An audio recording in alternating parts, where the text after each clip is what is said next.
secara langsung dengan Mas Anies kan baru kali ini. Baru pertama kali ini kita ketemu dengan Mas Anies. Sebelumnya belum pernah. Ya, alhamdulillah silaturahimnya berjalan dengan baik, lancar. Dan kemudian kita juga sebagaimana bertemu dengan calon-calon presiden yang lain, kita sampaikan bahwa kepentingan para santri tidak lain kecuali menitipkan NU dan Nahdien, kemudian pesantren dan para santri. Kira-kira begitu. Kesan pertama pertemuan dengan Pak Anies gimana? Ya sebagaimana kita tebak sebelumnya, Pak Anies memang akademisi, memang orang pendidikan, memang orang pintar. Maturnya ya enak, orangnya sopan, ganteng lagi. Malah yang terakhir Mas Anies nih. Yang lainnya sudah berarti ya? Yang lainnya malah sudah. Nah, ini bedanya di sini. Nah, ini bedanya. Kenapa kita menitipkannya, kita tekanannya lebih kepada Mas Anies, karena Mas Anies mengambil salah satu kader terbaik yang dimiliki oleh kami, oleh Nahdlatul Ulama, ya ini Mas Muhaimin. Bagaimana benar-benar Mas Anies mau memosisikan, mengfungsikan Gus Muhaimin kalau memang ditakdirkan jadi oleh Allah Subhanahu wa taala. Kira-kira begitu. Lah kata yang layak disampaikan kepada Gus Kausar, ya, seorang kiai muda yang karismatik gitu ya, dan sangat beradab, ya, tetapi tetap konsisten dalam pendiriannya, ya.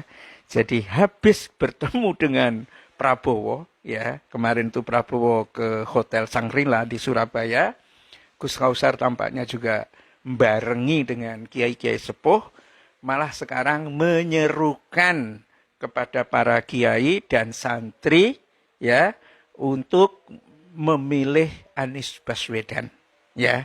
Ini tampaknya, ya pemirsa, kayaknya sudah memang nggak kebendung lagi. Tumplek-blek Nahdien itu dukung Anies Baswedan. Dan ini Gus Kausar ini kalau dalam video itu pertemuannya dengan Anies Baswedan itu baru sekali saja, tetapi kesannya memang luar biasa. Cerdas, sopan santun, ya kan? Ya sudah lengkap lah dan bisa diharapkan untuk membawa ideologi serta misi dari Nahdien. Itu yang disampaikan oleh Gus Kausar.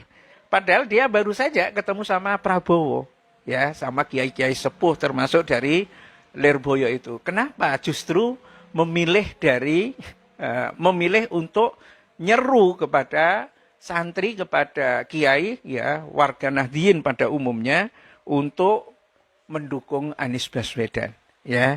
Ya, salah satunya pemirsa, beliau ini meyakini bahwa partai-partai pendukung dari koalisi perubahan ini adalah partai-partai yang saling melengkapi.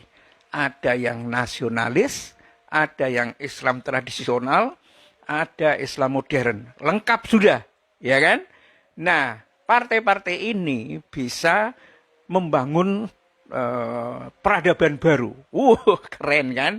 Satu peradaban yang diharapkan bisa dibangun ketika dipimpin oleh orang-orang yang memang punya integritas intelektualnya ada, spiritualitasnya ada, ya kalau dibanding dengan capres-capres yang lain lah ya.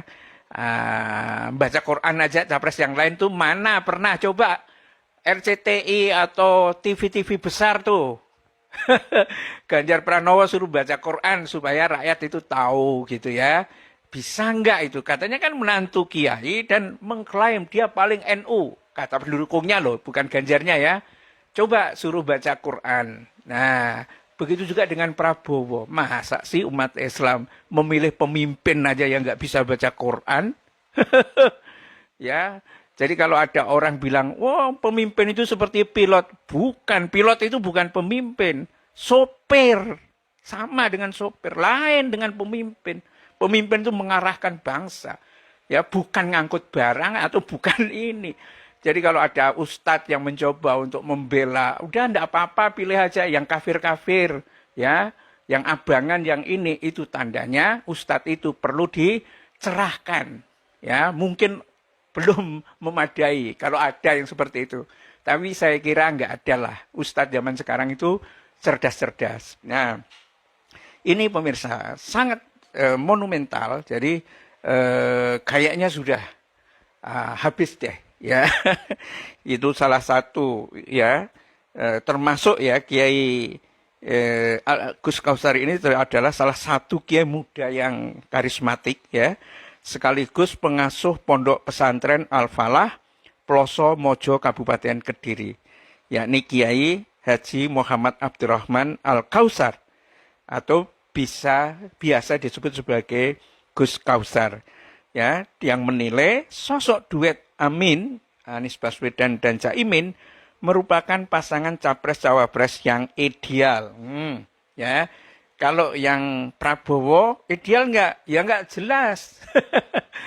Pasangannya siapa? Kan gitu. Belum jelas kan pasangannya. Ya nggak tahu. Kalau Ganjar Pranowo gimana juga? Ya nggak tahu. Yang sudah ada pasangannya ini yang ideal. Ngapain cari yang lain-lain? Mungkin begitu maksudnya. Nah, selain itu, kiai yang biasa disapa dengan Gus Kausar ini yakin bahwa Caimin juga memiliki kapasitas dan integritas yang tinggi untuk membawa kemasyarakatan bagi bangsa dan negara. Apalagi koalisi perubahan diusung oleh partai yang memiliki komposisi lengkap, yakni PKB, Nasdem, dan PKS. Tadi seperti yang saya bilang, ya PKB representasi dari Islam tradisional, kemudian PKS dari Islam yang agak-agak modernis gitu, dan Nasdem yang nasionalis. Jangan lupa juga di Nasdem juga ada kiainya Gus Coy, Khoiri siapa gitu namanya. Itu juga kiainya dari Nasdem, NU juga gitu ya. Ini merupakan wujud konkret kata Gus Kausar ini kerjasama membangun peradaban dunia baru. Sebagaimana dalam sejarahnya, ulama-ulama besar Nahdlatul Ulama pernah menempuh koalisi dengan kekuatan politik yang berideologi Islam kanan dan pernah juga koalisi dengan kekuatan politik yang berideologi kiri. Dan jangan lupa juga, ya di Pilgub Jawa Tengah tempo hari saat Sudirman Said tarung melawan Ganjar, itu PKS juga koalisi dengan PKB. Jadi bukan barang yang asing. Inilah menariknya pemirsa. Jadi setelah ketemu Prabowo Subianto, bisa jadi mungkin nanti Ganjar juga silaturahmi ke pesantren-pesantren, dia ketemu. Nah, orang bisa memberikan penilaian yang tepat. Siapa sebetulnya sosok yang layak untuk dipilih memimpin Indonesia masa depan itu. Billahi taufiq wal hidayah. Assalamualaikum warahmatullahi wabarakatuh.